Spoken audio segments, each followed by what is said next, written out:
In a significant step against drug abuse, Meghalaya Chief Minister Conrad Sangma oversaw the destruction of seized narcotic drugs and psychotropic substances worth Rs 53.86 crore at Star Cement Ltd, Lumshnong in East Jaintia Hills.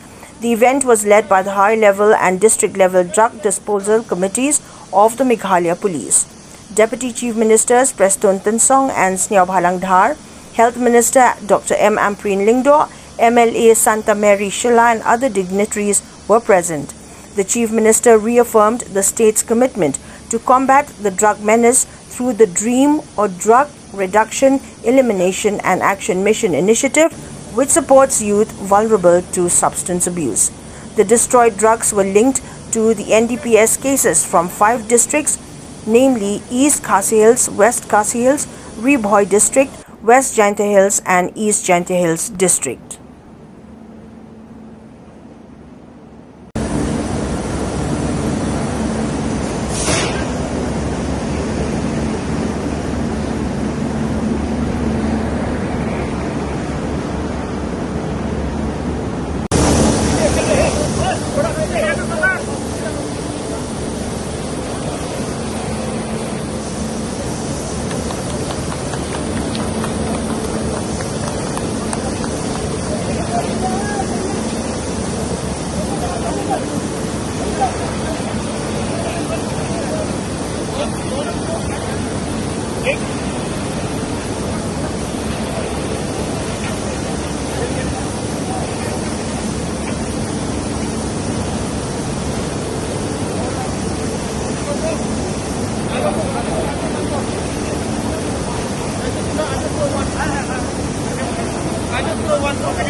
Today, the particular process that we have followed, in which we have destroyed a large quantity of drugs, is once again another example of our commitment as a state government for the war against drugs in our state.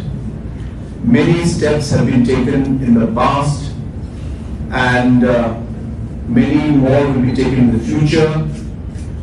In the last few months, we have opened up the police station specifically to fight against drugs, and a team has been set up.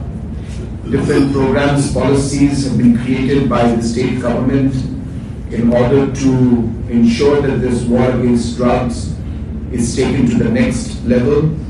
And today, once again, as I said, we are here to prove and to also show the entire state that we are very, very serious about the war against drugs. And I would like to give my sense of appreciation and congratulations to the police department, which has done an excellent job, headed by our DGP and the other officials who are in charge, our SP in charge of the ANT and the Anti-Narcotics Task Force, and all the other SPs who are working closely in tandem with them, and all the other officials of the administration also who are working closely. Today, as our Deputy Commissioner has mentioned, that drugs worth over 53 crores have been destroyed, which includes almost about 23.98 crores worth of heroin, which has been destroyed, about 7.6 crores worth of ganja, about 21.3 crores worth of white crystal meth, and many other forms of drugs and substance abuse that is there. The materials, those have been today destroyed. And again, as mentioned by DGP, we have in our stock more that will be destroyed in the coming months, but there are procedures that need to be followed as per law, and certain permissions need to be taken from the court. And as a very strong message to our state, our citizens, that we are very serious about this, and this particular war and the fight against drugs will continue. But in order for us to overcome this, we need to work together. And so I also take this opportunity to appeal to the citizens, to the community, to our people, that we must be in this together and work together as a team.